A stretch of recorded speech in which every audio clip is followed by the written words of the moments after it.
So it's no secret that the Washington Commanders defense has been struggling as of late. But who's at fault? Is it Jack Del Rio or is it the players not executing? Also, we're going to touch on the Washington Commanders and Chicago Bears Thursday night game. Let's get straight to it. Harfield? Left. What I want? Get back slow. I love the way she rockin' it. I love the way she move it, shake it on me. When she cry for him, the shawty is the winner. You can tell that shawty's no beginner. She's confident. I love the way she move it.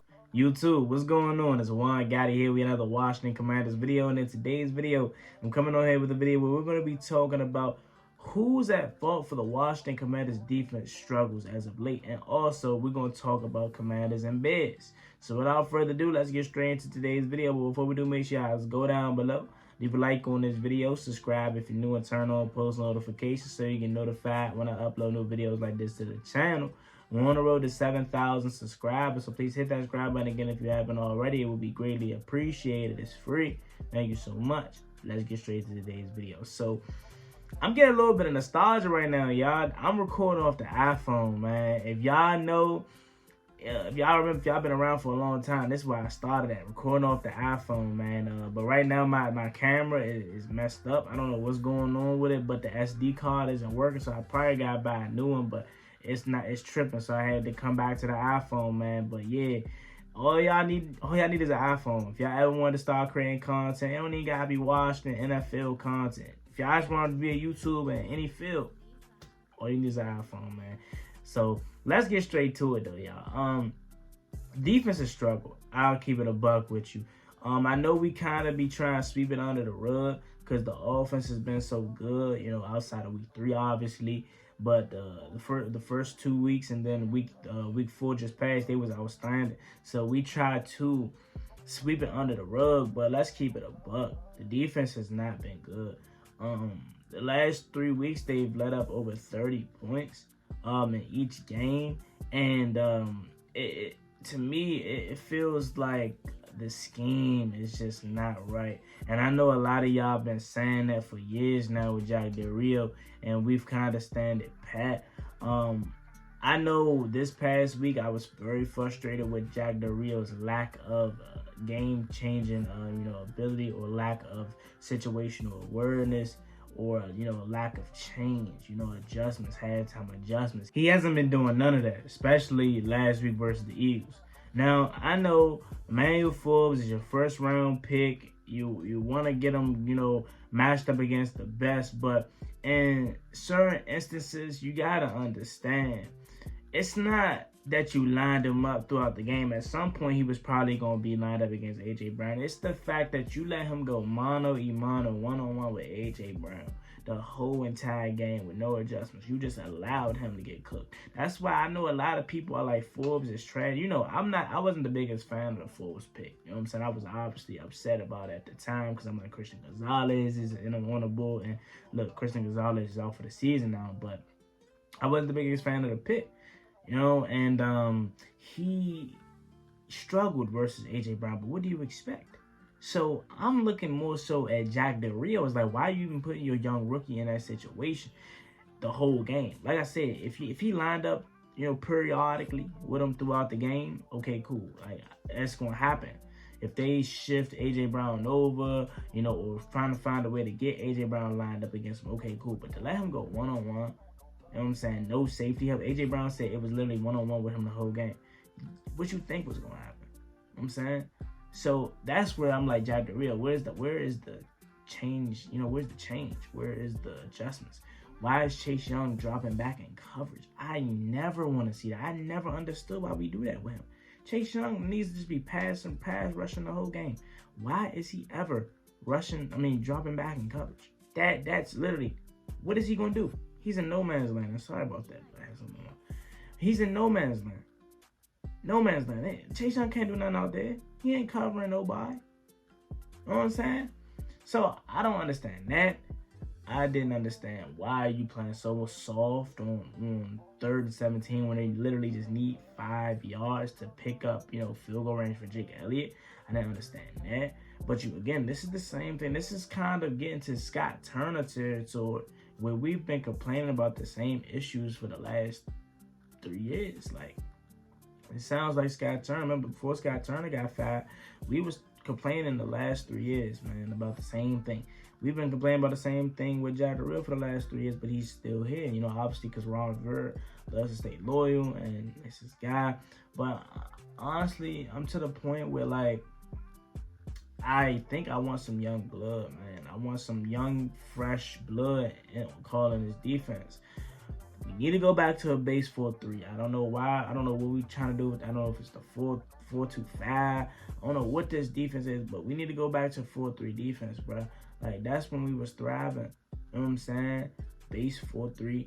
We need to find a way to get our pass rushes, you know, matchups that they can win, you know, move around, chasing. Why are they standing still? Why are they only on left and right side? Why don't they ever switch them around?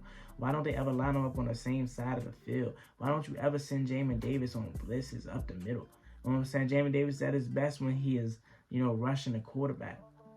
Why don't you have certain packages where, you know what I'm saying, you got Jamin Davis lined up as an edge rusher? Because I still think he could do it. I'm not saying that's his position, but you could switch it up. You know what I'm saying? I feel like our defensive line is not as good as we thought it was. You know what I'm saying? And that's not really directed to Payne or Allen. That's more so the edge rushers. Like, we've put this defensive line on a pedestal the last couple of years, and they've yet to live up to it. And again, it's still super early in this season, but collectively, they have not lived up to it. You may have a game where Chase Young get 2 sacks, 2.5. Nobody else doing nothing for real. You may have a game where Deron Payne get 2.5, 3 sacks, or, you know what I'm saying, batted down, tackle for loss. You may have one game, but like collectively, they have not. I have not seen this defensive line collectively do damage since 2020. You know what I'm saying? I need that for this unit to be praised as high as these people praise them, as we praise them. We need to see them collectively rush. And I feel like it was a tweet that was just put out yesterday on Chase Young. It was like he's kind of still doing his own thing. You know what I'm saying? It's never really like a collective rush. And we need to see that from not just Chase Young. I don't want to make it sound like a Chase Young thing. Chase Young, Montez, but they need to get on the same page and rush as a team. Remember, that's what Warren Sapp said when he came and, you know, was coming over here coaching us and, you know, talking to the players. Like, y'all gotta rush together as a unit. When y'all do that, y'all very hard to stop. And I also feel as though we put a lot of faith, as we should, though, because these are first-round picks. So I'm not really going to fault Jack the Real and Ron Rivera for this specifically, but I do feel like at a time you can change it up. But we put a lot of expectation on this front four. You know what I'm saying? Instead of us being stubborn, instead of us switching it up, we kind of be stubborn with it and only rushing 4. Clearly, that's not getting there all the time. So why not send 5? Why not send 6 at some times? You know what I'm saying? And why not send more heat? And I know a lot of y'all want to send heat, you know, at the quarterback, but then get mad when it's single coverage across the board. You can't have both. You feel me? I don't have a problem with sending pressure as long as you have the matchups you want across the board. As long as, I don't know why Benjamin St-Juste is in the slot. I really don't. I understand Forbes is the first round pick, but I could have sworn they said coming out of Mississippi State he was a primary outside corner, but he could play slot, and I thought he was going to be the slot guy this year. And BSJ was going to be outside. He's the best cornerback on this team. Him and Kendall Fuller has been having outstanding years, especially Kendall Fuller. But to me, BSJ is definitely cornerback 1 on this team, and he should be shadowing the A.J. Browns. You know what I'm saying? Not Forbes. So it really just boils down to a lot of not adjusting. You know, and I'm hoping to see that moving forward, even though I know we're not. I mean, we've been asking Jack the Real to adjust and change things up for years now, and he still hasn't. So I just want to see better from this defense. So right now, if I had to put the blame on somebody, I'm putting it on coaching, man. I'm putting it on Jack the Real, because you have to know how to use your players and put them in the best situation to succeed. And I feel like he hasn't been doing that.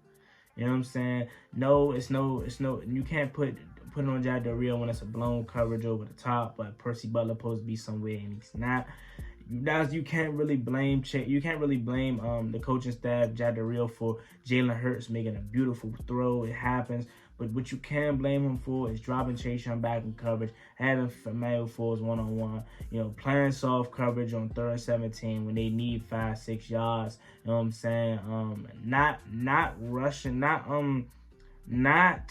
putting Chase Young and Montez Sweat on the same side, not flipping around, not getting creative enough. That's my biggest thing. I don't think he has the creative mind as like a Dan Quinn. Like, oh my God, if we had Dan Quinn, bro. You saw what he did for the Dallas defense. Man, I can only imagine. You know what I'm saying?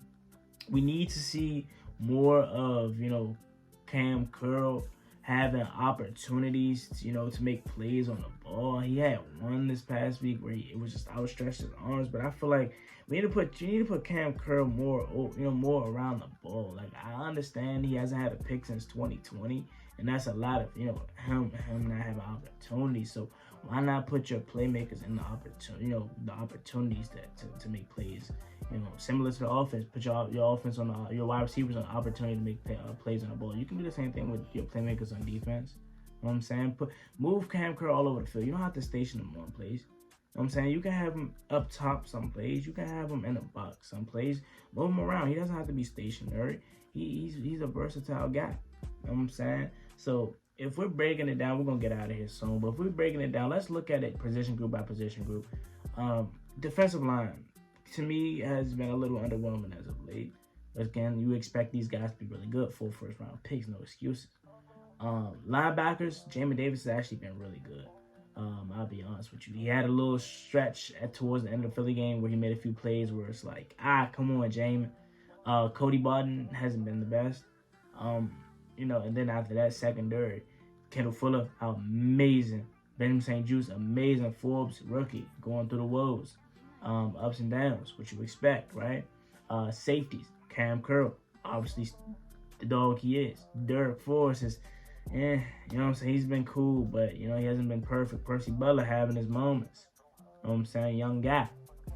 I think we need to do a better job at adjusting. If we can adjust, like, that's my biggest thing. Like, tomorrow, if Justin Fields is running on us all first half, please lock it up second half. Please put a QB spy on him. Like, don't just continue to run the same defense. Switch it up. That's all I'm saying. So my biggest gripe with JDR, honestly, just switch it up. Adjust on the fly. Don't just roll with what you had. Oh, this is what we practiced, this is what we saw on film, this is what we put in the game plan for this week, so we're just gonna stick to it. They exploit game plans all the time. Things change on the fly, so you got to be willing to change too. You feel me? So I'm gonna get out of here though, but if I had to put the fault on somebody, it would be JDR at this current moment. Other than that, man, I think we're gonna beat the Bears. I hope it's gonna be a beat down at home Thursday night under the lights, blackout. Justin Fields definitely could cause us some problem with his legs. He's coming off of, his best game. So they're riding here with some confidence. Let's not overlook the Bears. Let's take care of business tomorrow. Y'all gonna be saying it's 9 a.m. tomorrow morning, so it's gonna be game day when y'all see this, but I'm recording the night before. So y'all have a blessed one, man. That's what I have to say about this topic. Who do you think is at fault for the defensive struggles as of late? As always, being boy Juan Gotti. See y'all later. I'm streaming tonight too, so make sure y'all come through for that. Peace.